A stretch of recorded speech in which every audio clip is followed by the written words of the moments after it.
I think if we're all ready, we'll make a start, or we may allow just another minute for more participants to join the session.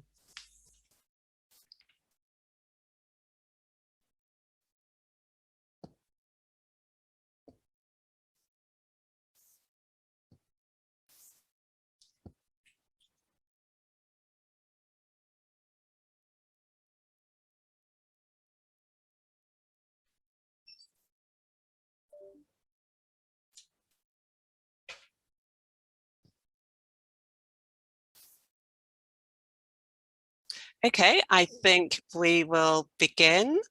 Good afternoon, good evening, everyone, and welcome to the second event in BSN series on authenticity and the importance of being true to who we are.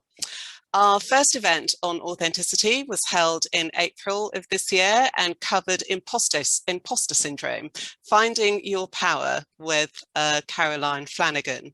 And I'm really pleased that we're hosting this second event on authenticity entitled The Halo Code, Building a Future Without Hair Discrimination.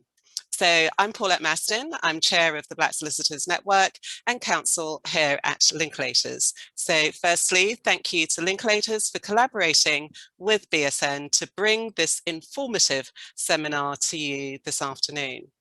As you may be aware, the Equality Act 2010 made race-based hair discrimination illegal.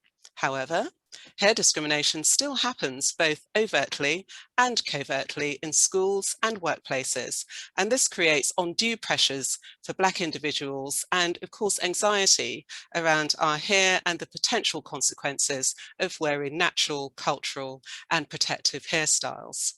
Many of you will also be aware that BSN published an open letter to law firms and legal service providers in June last year, following the sad killing of George Floyd. We called for action against pervasive racial disparities and inequalities as they relate to the Black legal community.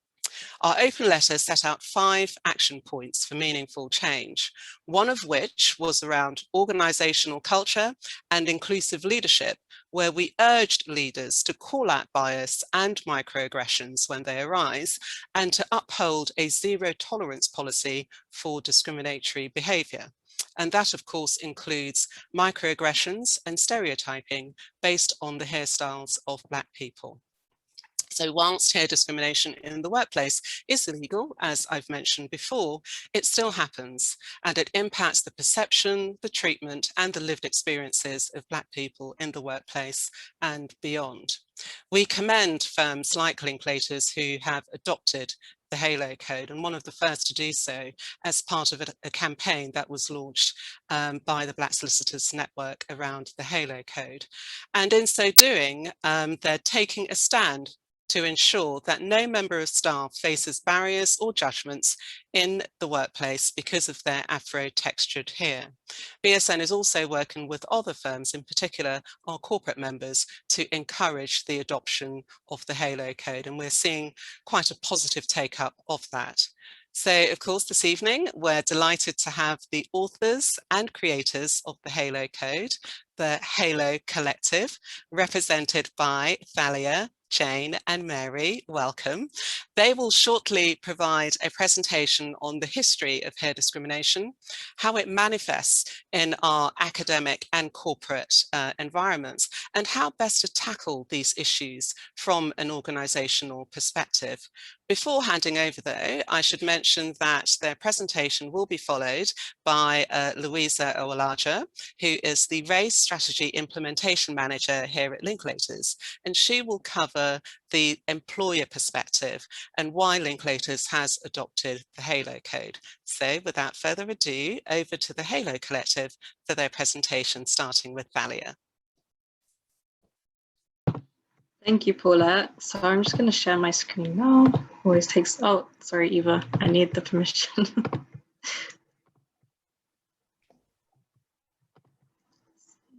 Yep, there we go. Cool.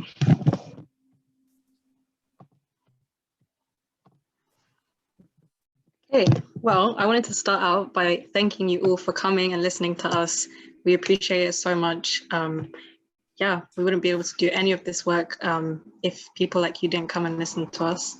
So I just want to start out by saying that HALO is a coalition of individuals and organizations all fighting to end hair discrimination in the UK.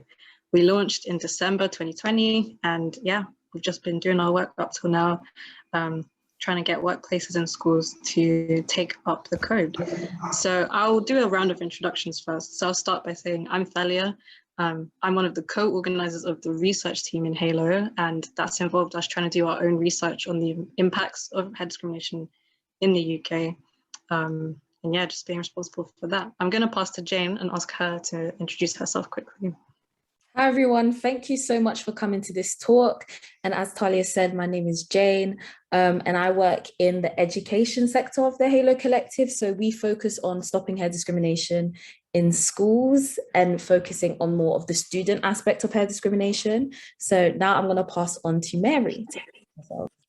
Hi everyone, thank you for joining today. So my name's Mary. I work in the employment and partnership sector of the HALO Collective, focusing on strengthening our partnerships at the moment with companies and corporations, and also looking to fight hair discrimination within sectors as well. Thank you both. Yeah. So today, this is a brief outline of what we'll be doing. We're going to start with me talking a bit about the history of hair discrimination. Where does it stem from and how is this relevant today? We'll then go into a little bit about what the legal relevance of this is and what it actually means in the law when people need to tackle hair discrimination. Then Jane and Mary will both be sharing their personal experiences, Jane in education and Mary in the workplace, and she'll be tying this off by talking about why dismantling this is so important. And we'll finish by giving you 4 easy steps that you can follow to support our mission. So, traditionally, Afro-textured hair and the way that it is cared for has always been a symbol of wealth, identity, family, heritage, religion, and social rank, as well as being a visual language. Hairstyling was a meaningful social activity. Time spent on intricate styles and hair was highly valued, and people built bonds and knowledge that was shared within communities. But when we turn to slavery and colonialism, discrimination begins here in the 15th century. European colonists framed themselves as white saviors on a civilizing mission and classified Afro-texture hair as closer to fur or wool rather than human hair, using this as a validation for dehumanization, enslavement, and exploitation.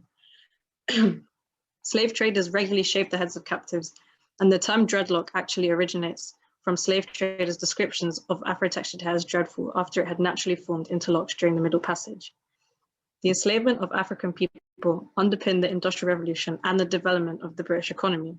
So anything that was seen as unproductive in supporting this mission was deemed as unnecessary, time-consuming, and burdensome by the British. Therefore, the stereotype that Black people were lazy or idle was born. The hours spent grooming and maintaining these traditional hairstyles was seen that they did not use their time productively simply because it didn't fit into their agenda of profit maximization. When we move to colorism and texturism means that it's a favoring of looser hair patterns over those that are kinkier typically. Colorism refers to discrimination against people with darker skin tones.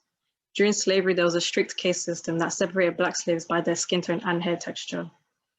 This hierarchy of hair types was based on European standards of beauty and fed into the creation of social structures based on skin tone and hair texture that continue to impact the lives of Black people even today throughout the diaspora. When we look at post-slavery, derogatory attitudes towards natural Black hair continued even after the abolition of slavery. Global definitions of beauty have long been determined by whiteness, with Western European features associated with civility or respectability. As a result, Black people began to use hot combs and harsh chemicals to straighten or tame their hair in ways that mimicked European textures. Straighter hair and looser curls became synonymous with good hair, and it was understood to be a requirement for accessing social and career opportunities, perpetuating the idea that natural hair was unkempt, unacceptable, and unprofessional. These racist beauty standards were normalized around the world and still remain in place today. There are 2 case studies I'll bring to you about racialized barriers after slavery. The comb test was used in the US to enforce the idea that Afro-textured hair was not socially acceptable. An organization would bring a fine-tooth comb outside its door, indicating that if a visitor's hair could not be easily combed, they were not welcome to enter. In South Africa, during apartheid, they used the pencil test to see if they could hold a pencil in their hair whilst they shook their head. If the pencil dropped to the floor, the person would be classified as white. If the pencil remained in their hair, they were classified as black, subjected to segregation and forbidden from accessing the same privileges. While these tests faded out of use, the discrimination did not. If we turn to the 1960s, the Black Power movement declared that Black is beautiful, and they embraced Blackness as a radical act of self-love. During the Civil Rights Movement, the Afro became a symbol of pride and solidarity within Black diasporic communities. Although Rastafarianism originally developed in Jamaica in the 1930s, this faith also became popular around the world at this time. Rastafarians would wear their hair in dreadlocks for biblical and spiritual reasons, and the success of reggae music introduced locks to the mainstream. If we look at the early 2000s, this is when the natural hair movement began and really took off. It focused on encouraging Black people to celebrate the natural characteristics of our curly, kinky hair texture. The growth of the internet and more recently social media allowed the natural hair community to connect across the world and share encouragement, advice, product reviews, hairstyle tutorials, and much more. This new enthusiasm for natural hair caused a significant rise in products for natural Black hair care, and the industry is now worth an estimated $2.5 billion in the US alone. The foundational principle of the natural hair movement is that the hair curling from our heads is innately beautiful and should be free to exist in a way without policing or prejudice. So we should also be free to choose any hairstyle without shame or judgment. Looking at the state of this movement in America, they have the Crown Act USA. This movement was started earlier than us, and they introduced it in 2019 with Dove and the Crown Coalition in partnership with the then State Senator Holly J. Mitchell of California. Crown stands for Creating a Respectful and Open World for Our Natural Hair, and the Act is a law that prohibits race-based hair discrimination. It is currently law in 13 states in the US, and other states have implemented laws inspired by this Act. Their current strategy is mainly to target senators and conduct research to evidence hair discrimination. More than ever, Black people are asserting autonomy over our hairstyling decisions, reconnecting with our heritage, and reclaiming what it means to be beautiful. But Black hair still remains a battleground in the UK, with instances of unfair treatment in school, in workplaces, and on the street. Together, it's time to end hair discrimination for good. Now I'm going to pass to Jane to talk about the legal side. Now on to the legal relevance of hair discrimination. So hair discrimination may come under indirect discrimination, i.e. not explicitly discriminating against a protected group. Indirect discrimination may occur when an employer applies an apparently neutral provision, criterion, or practice which puts workers showing a protected characteristic or at a particular disadvantage. For example, if an employer was to say that no caterers were allowed, but most non-people of color don't wear that hairstyle anyway. And disadvantage, though not defined, is similar to the term detriment. In other words, this is something that any reasonable person would complain about. However, indirect discrimination can be allowed in some cases, so long as there is objective justification. And most often this is related to age or disability. And objective justification means that it must be a proportionate means of achieving a legitimate aim, for example, health and safety. And the legalities of this revolve around there being an objective justification to implement these policies. And to do this, you have to consider if the aim is legitimate, if the means of achieving this aim are proportionate, that is appropriate and necessary in all the circumstances. Dress codes, including rules about jewelry, may indirectly discriminate against workers showing a protected characteristic. And to avoid indirect discrimination, employers should make sure that any dress rules can be justified as a proportionate means of achieving a legitimate aim, such as health and safety considerations.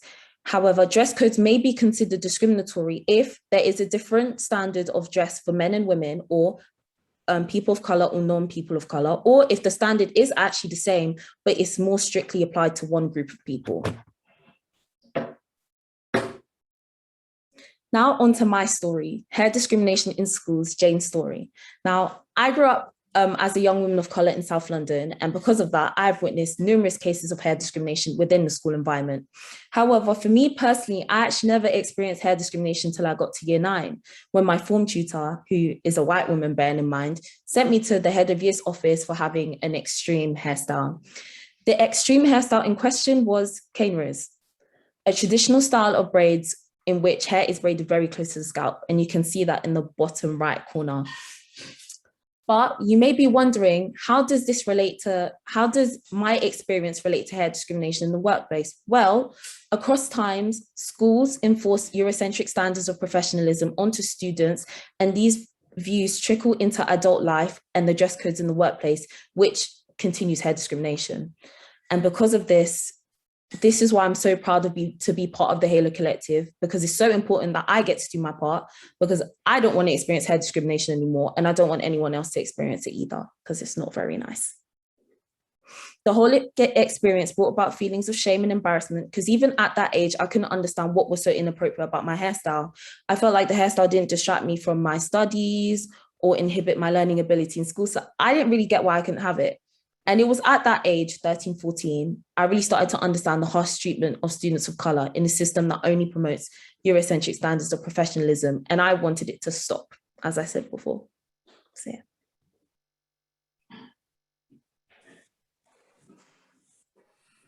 Hi, everyone. So I'm going to talk about my hair discrimination experience within the workplace as a junior.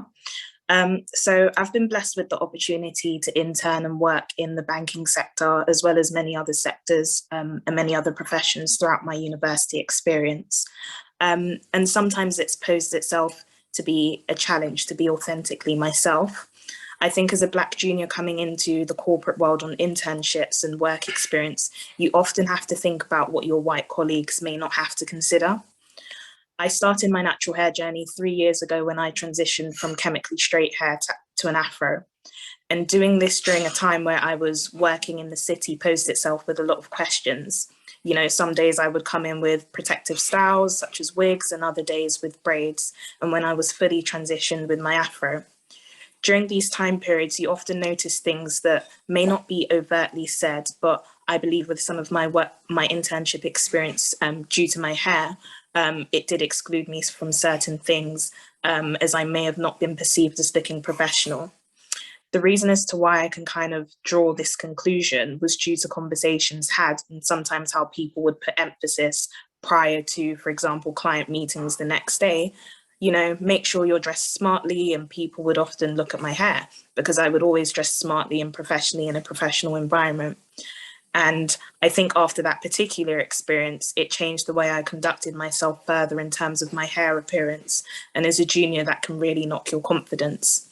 Furthermore, having discussions with other young Black interns, and particularly female Black interns, you often notice you have to think about you know, whether your natural hair is appropriate. For example, interviewing for jobs, with should I wear a wig, or should I wear, you know, if I wear braids or my natural hair, will I even get this job? It's actually a real thing that people do think about when trying to obtain a job, and scheduling hair appointments around internships or job meetings, or, you know, intensive periods around work is actually a real thing.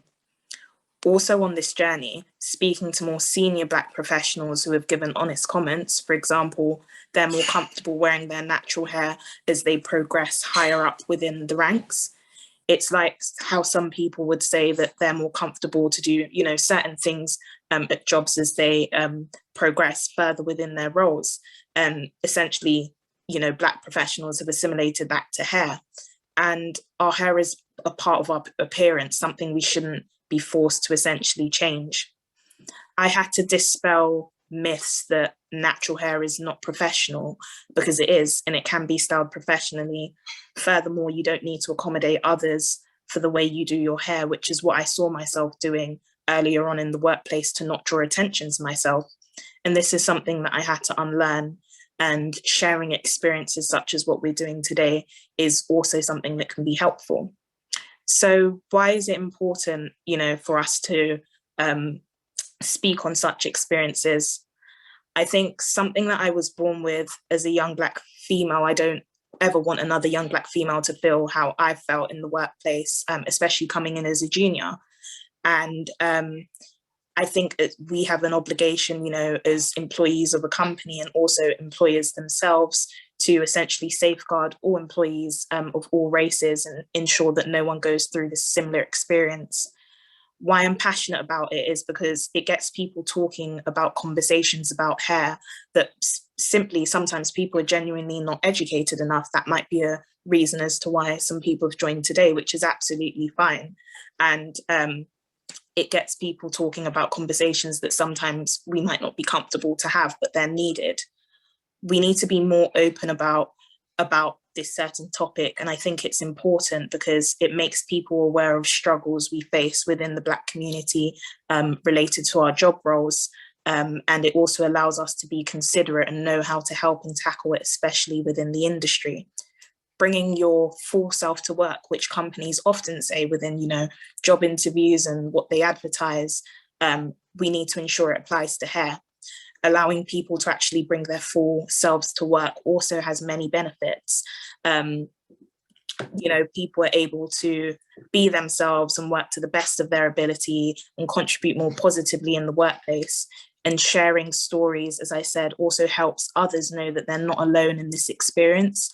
And it promotes true inclusivity and allows Black employees and normal employees to dispel myths around hair discrimination. So what can you do to help? So you can get your workplace to sign up to the HALO code. You're able to go to our website and fill in a type form, which gives you instructions on what to do in the next steps. Sign the positions to Zena and Emma, which we will also link within the comment box if we can. And also help us to slay the stigma by platforming our stories and experiences, sharing this event and how this event may have helped you, or things that you may have learned in this event would really help by spreading the word and sharing this presentation with people. And another really important thing is that you can work with HALO to include education of hair discrimination in unconscious bias training. Feel free to contact us via one of our handles below and via our email. And thank you guys so much for listening today. Thank you. Thank you. First, let me say thank you so much to Thalia, Jane, and Mary for sharing. It's honestly so fantastic to see the work that you've put together, very enriching, and really appreciate you sharing your personal stories as well. Hello to everyone. I think Paulette did already introduce me, but I'm Louisa Awolaja, the Race Strategy Implementation Manager, very long title at Linklaters, and I work exclusively on our Race Action Plan. And I thought it might be helpful to share a couple of words about why we joined, why we signed up to the HALO code, why we support this and why we think it's fantastic. So we signed up and adopted the code in March this year, so a few months ago, and I understand we were the first corporate organization at the time. And for us, it was really about ensuring that our people feel supported, ensuring that our people feel acknowledged and heard and protected. So, I mean, it's really great to see the previous slides you've seen. I feel like a lot of the points that Mary made are very much in line with our thoughts. So around the burden that a lot, for me, you know, as a Black woman, I was nodding frantically as she was speaking, because there is a psychological burden. There is a constant feeling for a lot of our Black colleagues of, oh, what should I do with my hair? How is this going to affect this meeting that I have coming up? You know, I'll be honest with you, even coming to this event today, it crossed my mind, but in a positive way for one of the first times. And this was something we had in mind. This was something we wanted to acknowledge, and we wanted to ensure that our people know that we are behind them, not necessarily because discrimination is something that was actively occurring here at Linklaters, but because it's important to proactively put that in place, whether it's people who have been at the firm a long time or those who might be earlier on in their career. Again, as Mary mentioned, who are not so sure on where we stand, not so sure if this is something they can bring to work, you know, coming to work as their full self. So we wanted to make that clear and take a stand. And I would also say that the second point, of the second real reason in terms of joining so quickly for us, is that if sometimes as large organizations, we do have that responsibility to lead the way for others. And we have already seen, and I'm very heartened to see that in us signing up, we've encouraged others to do the same.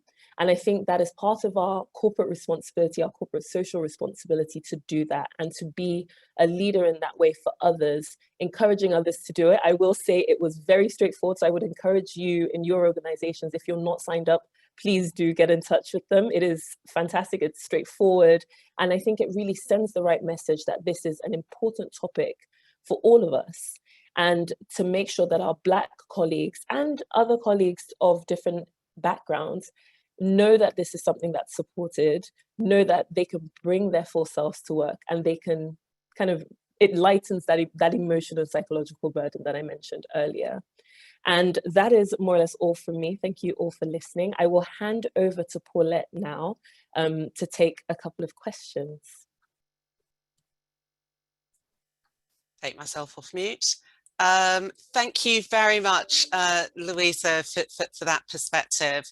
And thank you in particular also to the Halo Collective, Thalia, Mary and Jane, for sharing your stories, but importantly for providing such an informative and insightful presentation. I mean, for me, certainly, and I'm sure all the others who've joined this session today, it's been a real education for all of us, regardless of our heritage or our ethnicity. You know, the racialized barriers that have evolved over time, going back hundreds of years, it's so important to kind of contextualize that with where we are today. And it just makes that statement around the Halo Code that much more powerful. And in particular, towards the end of your presentation, the action pointers for becoming an ally on this issue, I think are particularly important for us as we try to navigate the corporate landscape as a minority. So thank you all so much for that. There is now an opportunity to ask questions of the Halo Collective and of course Louisa on their respective presentations. I will just check the Q&A to see if there are any questions coming through. And yes, there are a couple of anonymous ones, which I will put to the panel. The first one is, would the Halo Collective be willing to share some work they're doing to support men who may wear dreads or afros? I'll just segue there for a minute. I really appreciated your insights on the genesis of dreadlocks. That was illuminating. I'll stop there. I'll continue this question. Wanting to know the work that you're doing to support men who may wear dreads or afros, there might be a misconception that hair discrimination mainly applies to women. And of course, your caption and the images that you have around your materials, around your website, depicts both men and women. So I'll say that on your behalf. So that's the first question, which I will put to the Halo Collective. Yeah, I can take this one, guys. Yeah, so we're definitely, in support of Black men as well, and their experiences and dreads. I think it's one of our main focal points, us talking about the history of it, and that actually being one of the main points that stood out for us for particular employees and their experiences that have come and shared their experiences with us. So in terms of the work we're doing, in terms of on the employment side, it is subjective to, companies and what they essentially want to focus on, but we do want to focus on both genders. So an example is with a corporation, one of their heads of diversity is actually male, and he essentially expressed his experience and what he would kind of want to do visually in terms of what is aligned with their business model as well. And he was saying that sometimes you genuinely don't see a depiction of you know, Black males represented in a positive outlook in a corporate setting. And that was something that he wanted to kind of focus on in terms of with their marketing team, and kind of getting people that wore dreads around their firm to feature more in terms of like their pictures. Because sometimes when you do see things like that, it does encourage you, but not just, you know, showcasing something visual, but also partnering it with their stories. So that's something that we're currently working with in terms of a company. But again, it does depend on what people kind of want to focus on with employers particularly. But that is something, for example, an example of what we're trying to do in terms of visually, but also share people's stories, because representation is important. And when you often see that within a workplace, it does encourage you, because again, within media and within movies and things, you often don't see people that look like yourselves. So I think it's really important. That's something that we're doing. And again, there are further discussions in terms of other things that we are doing, but that's just an example if any of the girls want to expand on that at all. Yeah, I would just come in and say, like, we're primarily a racially focused campaign. Of course, there are intersections of gender as well. I think the experiences that women have are very different to the experiences that men have. But I think that the overarching umbrella is that this discrimination is race-based rather than anything else. So yeah, our team is mixed up of everyone. And yeah, when we go into meetings, we're also representing everyone. That's what I would answer. Thank you very much for those responses. I hope our questioners happy with those. That sounds very comprehensive. Another question says, hi, I'm a Black cis male. I'm now leading an anti-racism initiative alongside their normal job as an agriculture and private sector development analyst, that's a mouthful, for a large European international development firm. Please, can you share any thoughts on race fatigue and how to influence white people about race, etc.? That's a quite broad question and topic. That's a very broad one. I'm happy to kind of kick off on this. No, sure. It's a great question and a very broad one. So I'm not sure how much I can do in a couple of minutes. But I will say thank you for your question, first of all.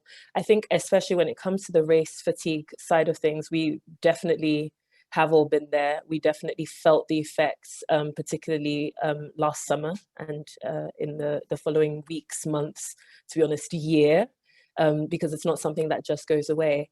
I would say that it is important within an organization for this change that needs to be made, especially around building racial equity, you know, removing discrimination from teams, from processes and so on.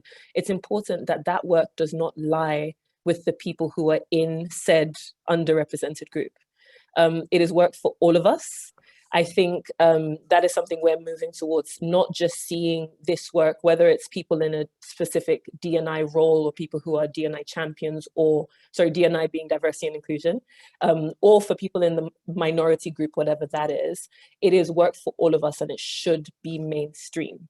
So I would say, obviously easier said than done, but I would say that one of the things that works quite well is one, having, first of all, having people in place whose role that is, people like me, who specifically work on these initiatives. And I would encourage you to speak to your seniors to get that leadership buy-in as much as that's possible. So having people whose job that is as a standard who do that full-time in addition to others that support it. But also I'd encourage allyship as a concept, because when it comes to these matters, it is not, as I said, this is mainstream. This is not just for me as a Black woman. It is not just for me to be fighting on gender and fighting on race to get equality and equity. It is for all of us to be building a system where there is fairness and there is justice. So I think allies have a huge role to play. Allies have a role to play, first of all, in educating themselves, but also in advocating for others, regardless of if it directly impacts them. And I think one of the ways to get to that point, and I think it touches on your second question around influencing white people about race, I would say that sharing stories, and I know that it is tough, particularly when you are already feeling that fatigue, it can be tough to share again and again. But I personally believe that stories are a huge way to build that motivation in others, because when we hear someone's stories, we identify in some form, or it humanizes them. So whether it's, me talking about the fact that I went to a boarding school and, I was away from my parents and I missed home, and someone else who knows what that is like, who had a completely different upbringing to me. I went to a boarding school in Nigeria, by the way. So they may have gone to what is classed as a posh boarding school here. But actually the commonality is there in, oh, wow, they also miss their parents and they also spend several months or whatever that is away from them. Humanizes me to them. And therefore they're a little bit more able to take in other aspects of my story when I share that actually these are some of the things I face. I would appreciate your help in helping in kind of tackling that. So that would be my very long-winded, but hopefully good enough answer for you. And I don't know if anyone else on the line wants to contribute to that. Yeah, I just add to that as well. So I think what you said, Louisa, was really, really important as well. And I think just to even answer that question and to move on to the next one about this thing called, can I touch your hair? Oh, absolutely. Yes, let's go there, Mary. I think it's again, I think it's really important. Oh, no, we've just lost your video. Oh, can you hear me? Yes. Sorry about that. Yeah. Okay. So I think it's really important that we, as well as obviously like sharing our stories, not even to call it out when it happens, but things such as this, events such as this within the workplace is important to actually mention. You might not think this is a thing that affects us, that it might be out of innocence for you, but it could be quite offensive to other people, is important for white colleagues to actually know. Because again, as I said, sometimes it's just a lack of education. And someone made a point that sometimes it isn't unconscious and it is very conscious, which is also another point as well. And I think simply sometimes it is to call it out in events such as this. It's not okay if you haven't established that that relationship with that person, that is okay, because we wouldn't essentially do it to you and it wouldn't be considered professional to do it to you. So I think doing events, but primarily within the workplace, and really calling this out as a focal point would be definitely important to essentially dismantle that, because and I can assume other people would have some comments on that question as well. Yeah, I mean, it's an interesting but not unusual point, a question that we would want to raise in this forum, and to repeat it. It's, can I touch your hair? How many times, how many of us at the session have had during our lifetime in this country or around Europe, had, that question put to us? And if you respond in a way that suggests that you're offended by the question, then you get this retort. And the retort is, oh, you're super sensitive. It was just a simple question. Or to even downgrade it further, which is even more offensive, you can't take a joke. I really was only joking. You're so sensitive, and it's one of those things, isn't it? And that's why it's so important that we're having this event to raise awareness, not just in our community, but in the higher echelons of this profession that we call our home as part of our kind of working life. I think it's so important to have that sort of educational piece around this, and for allies to really advocate, as has been mentioned. But that is a sore and sensitive point. And I guess some pointers as to how to address those questions when they arise. in the workplace as they do, and also deflecting that retort around, oh, you're so sensitive, I think would be useful to hear. So I don't know if anyone from the Halo Collective would like to give some guidance on that.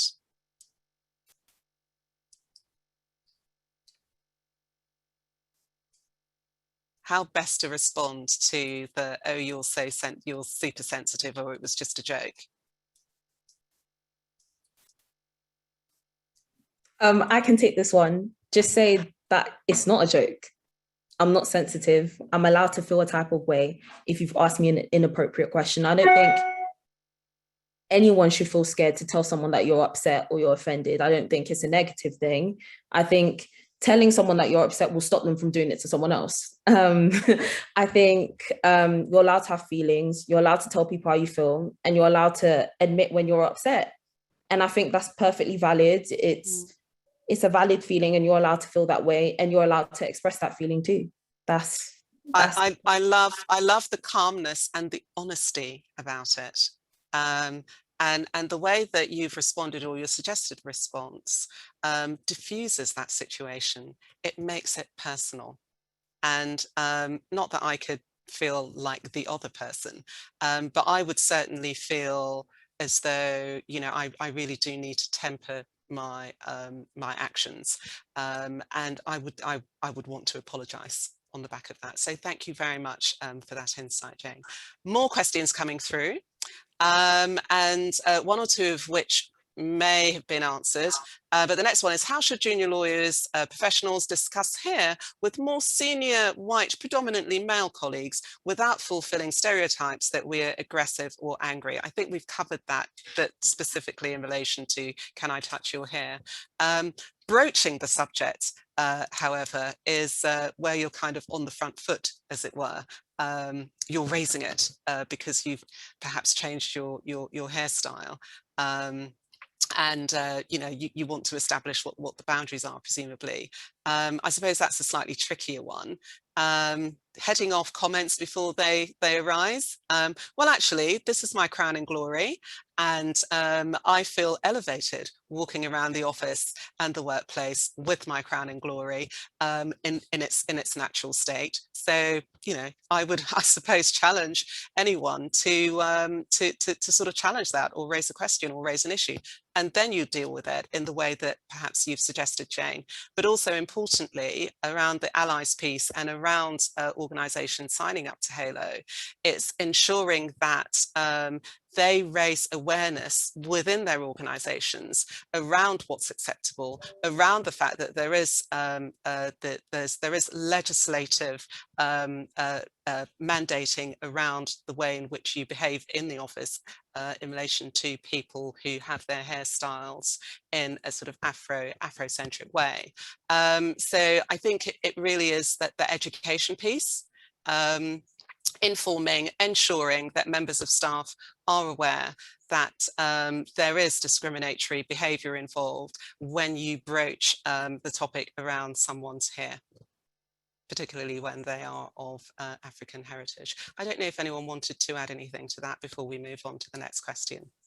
I would echo exactly what you said, Paulette. I think especially around the education piece.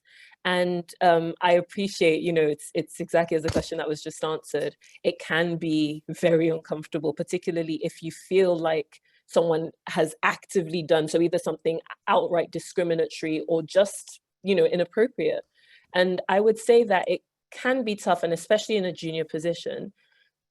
If I were to kind of break it down into practical steps, I would say set up some time, you know, go grab a coffee, whatever that looks like, or put a meeting in and say, I would like to discuss this with you. It may not seem like an issue to you. However, there is a whole host of heritage and other things, and this is what my hair means to me.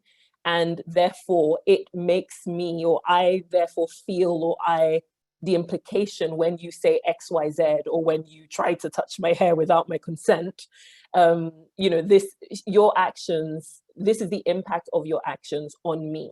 I wanted to flag that to you in case you are not aware.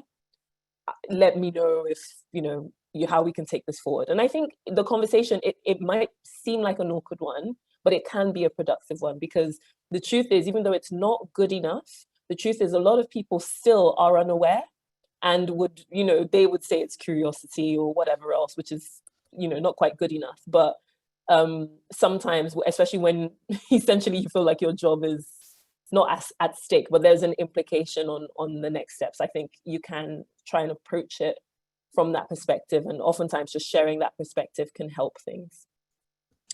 And thank you very much, Lou. Sorry, Mary. Sorry, and just to add to that as well, and I think as a junior as well, coming in to the workplace, just kind of speaking from experience, you could even, let's say, use this event as an example, just to show employers that, you're actually taking a proactive, let's say, proactive decision to better yourself, to see how you can bring your full self to the workplace. I've been blessed with the opportunity to actually have quite senior managers, directors, VPs. And because I'm involved in the Halo collective, I've been able to kind of speak on my experience and, really have those conversations, because what employers actually want to see is someone that can, as well as do the job, but actually, have a human connection and really just be able to work with and talk about normal things with.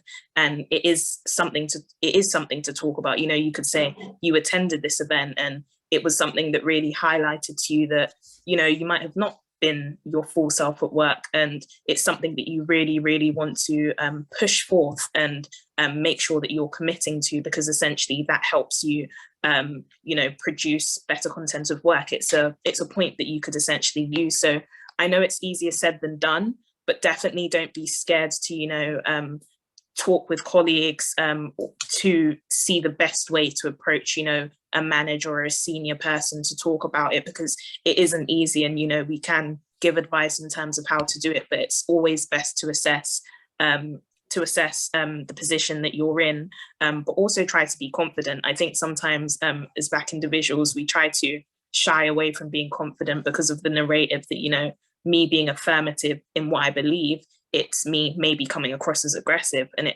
it's not. It's just the way that I think and what I want to put forth. So yeah, just encouragement to any juniors on the call.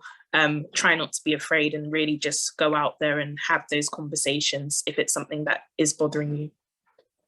Thank you very much, Jane. And that's completely consistent with the mantra which a lot of organisations have adopted around authenticity, around bringing your full self to work. And by extension, it means bringing your full and natural self to work in a professional way, of course.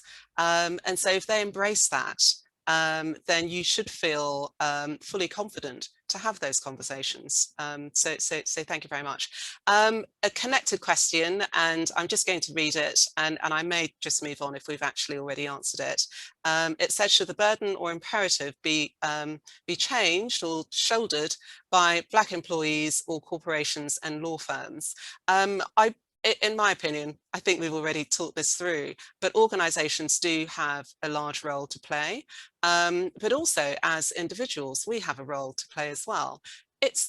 There is this sort of cultural tax that goes with sort of going around and having to educate everyone who asks a silly or offensive question. But there are mutually sensitive ways of dealing with this without diminishing your confidence, as Mary and others have put forward. But organisations do play a large part in that. And the question goes on to say, it can be challenging to change a whole institution which is hostile to change. So true, absolutely agree with that. But each journey starts with a first step. That first step may be with you, but in terms of getting senior leaders to buy into, to begin with, the Halo Code, that is a very bold and important start and step. So I would start with encouraging your respective institutions to do that. And of course, in the wider BSN, one of our key pillars is around the retention of Black lawyers in our organisations. And this is where we have so much affinity with the Halo Collective, because authenticity, inclusivity are key to all of that. So on to the next question. Oh, someone has asked, what does HALO stand for? I would have thought it's that fantastic ring over the head, but it represents that. That's my perception. But I'll ask Jane, Thalia, or Mary if you'd like to answer. We actually spent so much time trying to come up with a name.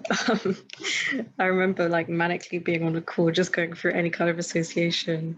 We had initially settled on Crown, but obviously since there's the association with the US movement, we had to come up with our own thing.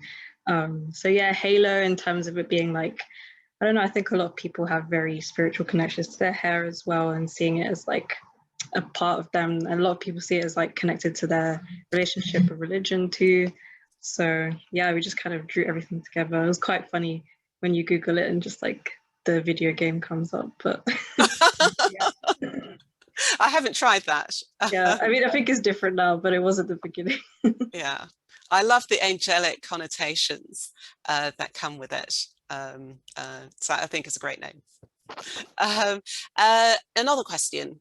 Someone wanted to ask Mary, in terms of corporate institutions, how do you think they can actively help Black employees, as they know a lot of firms sign up for various schemes just to show they're being inclusive? I think that goes to the point about walking the talk, doesn't it?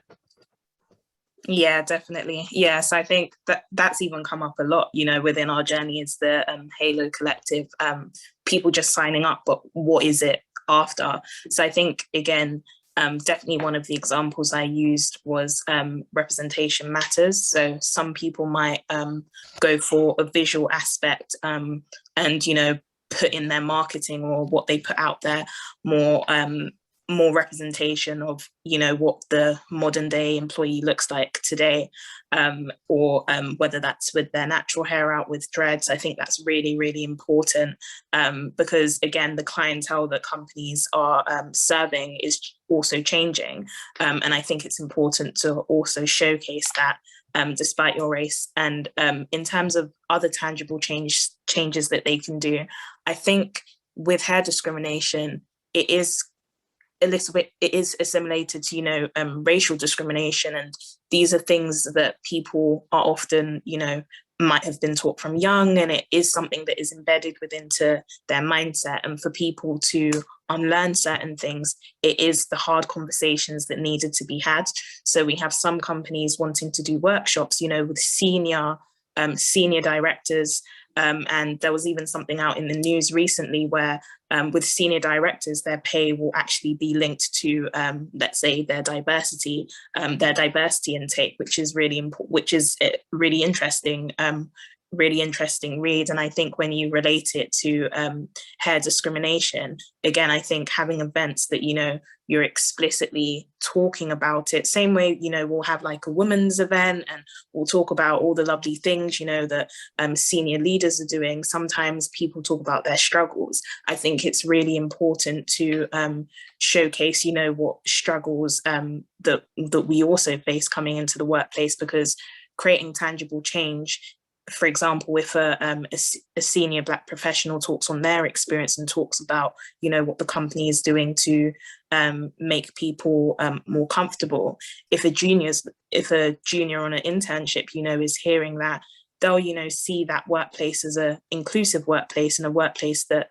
kind of aligns with not even their values, but just, you know, identifies with themselves and supports themselves. I think that's really important. So I think having these workshops explicitly, you know, within the workplaces, partnering with workplaces and really advertising it and starting up conversations is important, because I think as you learn and as you talk and as you meet other people, that also creates change. You know, we often say creating change and talking, sometimes it doesn't work, but I think based in this particular context, I think it is also important, but also showcasing that visually is also important.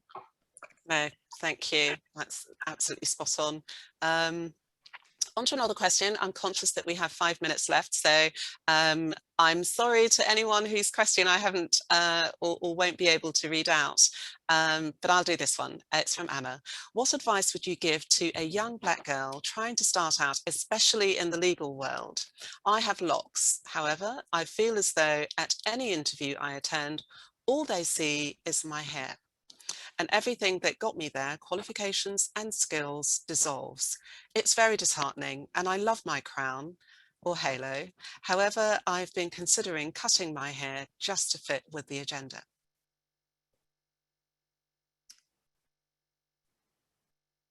I don't know who would like to take that question. I'll maybe start and someone else can come in after me, but I think it's really difficult because whilst we know that it is illegal to have to fit into these expectations, it's very different when you're on the ground. I wouldn't know what to say other than maybe bring them the code, show them what we're doing, you know, like professionalism shouldn't be so strict. And I think the fact that people like Linklaters and BSN are all trying to undo that, I think it will start a conversation. Thank you. Thank you, Thalia. Mary, did you have any insights on that? Yeah, I would definitely say thank you for sharing your experience. First thing I would definitely say is don't cut your beautiful locks. I think I can even give my experience. Like I did an interview with lock extensions, and one of the first things that made me more comfortable in the interview was talking about an initiative such as Halo. So often they ask you, you know, what is important to you, or what other things are you involved in? And one of the things that I do like to bring up is like my activism, and talking about, someone also asked, just to double barrel, how do you get involved as an individual as well? Simply email us, you know, showing support, sharing things on social media is really important. This is something that you could, you know, say that you do in your interview to make yourself a bit more comfortable, because I do understand, you know, experiencing it myself, having to really tailor my hairstyles to not draw attention to myself is a real thing that I used to do probably 2 years ago. But now it's something that I'm coming out of and still learning. And I think you have to back yourself. You know, you've gotten to this interview stage because of your qualifications, and don't think it disappears because they might see the hairstyle. And if they do essentially just see the hairstyle, that's not the workplace for you. You know, you want to be in a workplace that is inclusive and is comfortable, that allows you to be comfortable and allows you to be yourself. So I think this is why I say it is employers' obligation to safeguard employees and potential employees by, you know, partnering with initiatives such as the Halo Code, and investing in, just getting involved, just really getting involved. I think it's really, really important because it is hard on the ground. But what I would definitely say is, one, don't cut your locks, and just maybe talk about this initiative in the interview that makes you feel a little bit comfortable. Sometimes we say start the interview with a conversation point because it eases yourself into the interview and makes things comfortable. This is a conversation point as well as something serious. It is something that's important to you. So that would definitely be my advice. Thank you so much. And I would Mary, quickly add from the employer's perspective, sorry, Paulette, that please don't cut your hair. From that perspective, I would completely echo it. It is as employers, our duty to change, our duty to embrace these things that we think are important. And so please don't, and please continue to interview. I am sure you will find a fantastic role soon. And I would just echo that. I'm also very much appreciative to Mary for answering one of the questions that I had skipped through, which is around how individuals can get involved with the Halo Collective. So thank you very much for that. We are running out of time. And there is one question that I wanted to ask, and hopefully it can be a quick fire answer. Someone wanted to remark, which I echo, these efforts are fantastic and great to see us moving the dial on this conversation. What has the corporate response been so far? And this is for the Halo Collective, of course. And are you seeing tangible progress with people truly feeling that they can wear their natural hair without shame?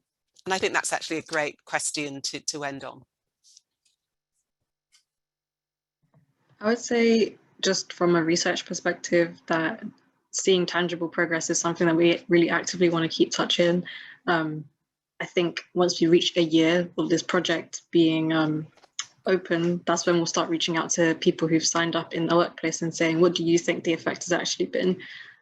Because we are volunteer and student-led, it's been very hard to get that like off the ground and, you know, at the pace that we would like. But I would say on the side of evidencing it, that is our intention. I don't know if someone else wants to answer for the corporate reaction.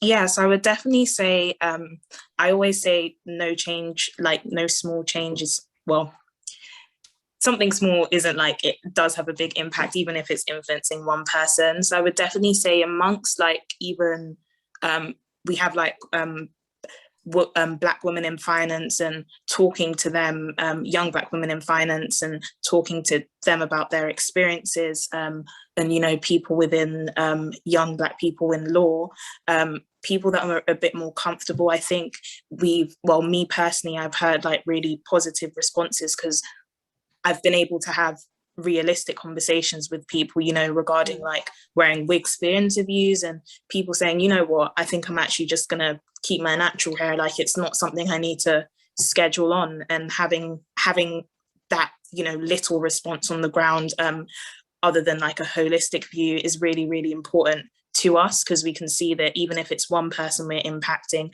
and hopefully the person that asked the question regarding their locks, like even if we've impacted you, it's really important to us, because again, that person can go on and spread the good news. So yeah, we've definitely seen impact on the ground, and holistically within our research, things are beginning to change.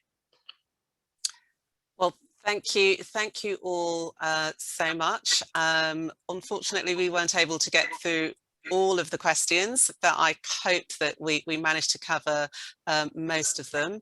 So I would end by saying, on behalf of BSN and of course Linklaters, I would like to extend a huge thank you to the Halo Collective, Thalia, Jane and Mary, for such an informative seminar. Thank you for sharing so much, and your honesty and of course your authenticity as well. I really appreciate that. We've all learnt a great deal, and I for one, and I'm sure others attending this session will feel a lot more empowered in exercising our choice, exercising that choice about how we style or wear our hair as Black people.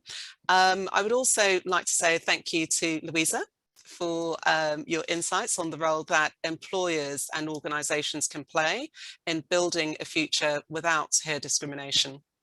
And we would also want to, of course, encourage and call on all UK law firms and legal service providers to adopt the Halo Code. By doing so, as I've said before, you're ensuring that no member of staff faces barriers or judgments in the workplace because of their Afro-textured hair. Our hope is that together, collectively, we can work towards ending hair discrimination.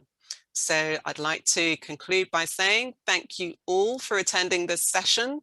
Further information will be signposted by BSN on the usual sort of social media channels, and of course through the Halo Collective. There will also hopefully be a follow-up social media with the further information that the Halo Collective have shared in terms of getting in touch with them and importantly signing up to the Halo Code. So with that, I should bid thee farewell and wish you a very pleasant evening. Thank you so much for attending, and thank you to, of course, the Halo Collective and Lou. Cheers.